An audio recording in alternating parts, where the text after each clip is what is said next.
smoke billowed out of the gorge, and ash fell from the skies in Portland. When the Eagle Creek fire ripped through the Columbia River Gorge in 2017, recovery was hard to imagine. Yeah. Nature has a way of turning the unimaginable into reality. It's coming back. It's fierce. And one man has watched it happen firsthand. You really see as you get close up. We did get a lot of beauty in the burn. Ralph Bloemers is the director of Fire Safe Communities for Green Oregon. And he's made it his mission to document nature's rise from the ashes. So then what I do, I look for the matching of the scorch on the tree. Since the Eagle Creek fire in 17, I've been running wildlife time lapse and aerial photography to sort of see the life in here, the regrowth, the wildlife, just the stuff that we don't see that's happening when we're not here. And just to try to have that tell a story for people about how big hot fires work in our forests and how the forest comes back after them. Bloemers took us along on his most recent reconnaissance mission. We headed deep into the forest, high above Multnomah Falls in the upper reaches of the gorge. Yep. Armed with an iPad. That's it. And pictures taken just after the fire. Exact same spot. I got probably close to 100 photos. Nothing green left. And all the vegetation is burned off completely. Yeah, you can see the slope here, and if you look... Bloemers has returned every year to recreate them, using the trees themselves as landmarks.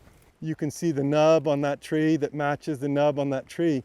The nub looks like it's lower down, but that's because it's swamped in vegetation up there. Documenting the regrowth of a once blackened forest. It's almost like, are you sure it's the same place? It's taller than all of us, 15 feet.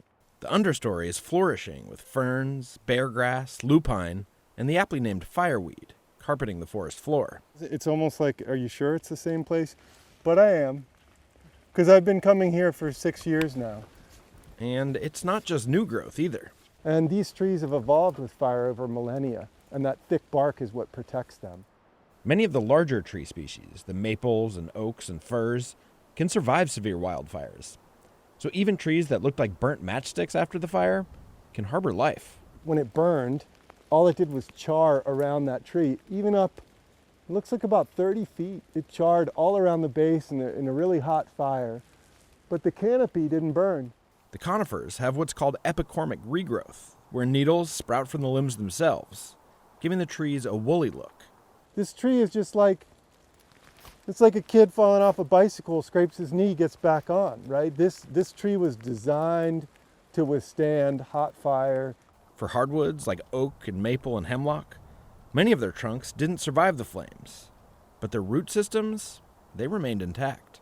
Right after the fire was completely burned off, and now it's a jungle. I mean, you have hardwoods resprouting from the base. There's a nice little, beautiful little maple coming up from that one.